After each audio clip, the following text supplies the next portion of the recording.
We're all told this story about getting older, that it's about slowing down, stepping aside, kind of finishing up. But what if that whole story is just broken? Today, we're going to build a new one based on some absolutely fascinating new research. A story where midlife isn't a crisis, but a launchpad. And your later years? Well, they might just be your most powerful. So let me ask you this. Have you ever had this feeling? You've spent decades climbing, achieving, building, only to get near the top, look around and think, wait, is this even the view I wanted? It's that exact feeling that sparks the search for something more, something that really aligns your work with the person you've actually become. All right, so the first myth we need to totally bust is this idea that all the game-changing, world-shaking innovation comes from people in their 20s. I mean, the media just loves that story, right?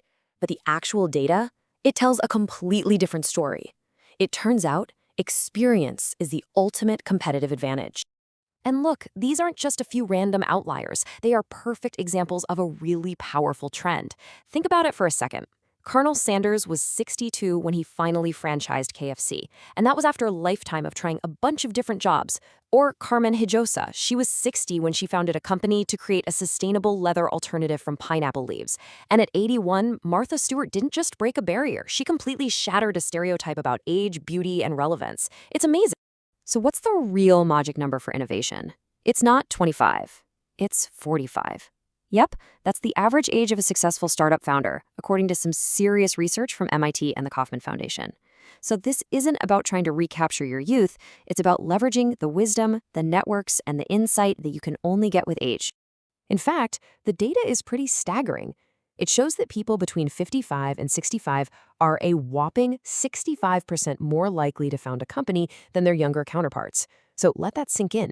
The people with the most life experience are the ones creating the most new ventures. This quote from business strategist Dory Clark just hits the nail on the head. The ability to grow, to change, to start something totally new has nothing to do with the year on your birth certificate. It has everything to do with the state of your mind. So, let's see how this mindset impacts our health. Okay, so the second big myth we've got to tackle is that aging is just this long, inevitable slide into poor health. Look, we're living longer than ever before, but that's really only half the story. The real goal isn't just adding more years to your life, right? It's about adding more life to your years. And this brings us to a super critical concept, health span. It's a simple difference, but it is profound. Lifespan, that's just the total count of your birthdays. Health span, on the other hand, is the number of those years that you're actually active, engaged, and thriving. And here's the problem. Well, our lifespans have gone up, our health spans haven't really kept pace. And that creates this gap where a lot of people are living their extra years burdened by health problems. So how do we bridge that gap? Well, scientists are studying this absolutely fascinating group of people they call superagers. These are folks who reach their 80s, 90s, even their hundreds, with brains that function like they're decades younger. I mean, they are the living, breathing proof that a steep cognitive decline is not a gimmick. So what's their secret? What's the magic sauce? Well, researchers have found some really remarkable common threads. Biologically, their brains actually show less age-related shrinkage. But it goes way deeper than that.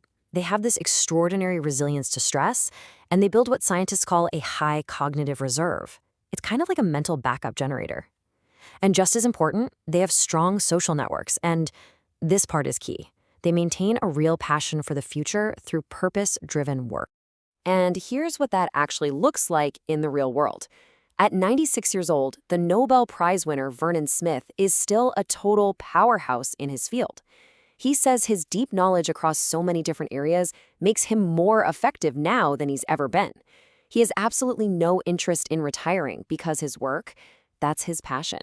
And that leads us to the final myth we're busting today, that retirement is the finish line. For a growing number of people, it's not an end at all. It's more like a transition, a pit stop in what is now at least a two-tank journey through life. Just take a look at these numbers from a recent F&G survey. Nearly a third of all retirees are thinking about unretiring. And for the younger retirees in Generation X, that number jumps to over half. This is not some fringe movement, folks. This is a fundamental rethinking of what the last third of our lives looks like. So why is this happening? Well, sure, financial uncertainty is a big factor for about half of them, but a huge driver is the search for meaning. People actually miss the structure, the social connection, and that sense of purpose that work provides. They're discovering that a life of pure leisure, well, it isn't always the paradise they imagined. And this demographic isn't just rethinking their own lives, they are reshaping the entire global economy. The silver economy, which is all about products and services for older adults, is valued at a massive $4.2 trillion. That's not just a market, that's one of the defining economic forces of our time. Okay, so if the old model of work then retire is fading out, what's going to replace it? For many people, the answer is the portfolio career. This isn't about just finding one new full-time job. It's about creating a flexible, dynamic mix of roles. A little consulting here, advising there, maybe starting a project, learning a new skill that fits your life now. So this all leads to a pretty exciting conclusion. Your most meaningful work might still be ahead of you. But how do you find it? This last section gives you a practical framework for actually authoring your next chapter. First, you have to recognize your superpower. While your raw processing speed, what's called fluid intelligence, might have peaked years ago, your crystallized intelligence is just now hitting its stride. This is your ability to connect the dots, to recognize patterns, and to synthesize a whole lifetime of knowledge. It's what we call wisdom, and research actually shows it peaks in your late 60s or even your 70s. Okay, so here's how to put that superpower to work. Step one is to take a wisdom inventory. And forget your resume for a minute. What are the skills that actually give you energy? Not just project management, but that knack you have for calming down a frantic client, or your ability to see a flaw in a plan before anybody else. Step two, experiment on the edges. Don't make some radical leap. Start small. Offer to advise a startup, volunteer for a cause you care about, take an online class. Just run some low-risk pilots to test what you truly enjoy. And finally, step three, rebuild. Based on everything you've learned from those experiments, you can start consciously building your new work life, piece by piece. And this really brings us full circle.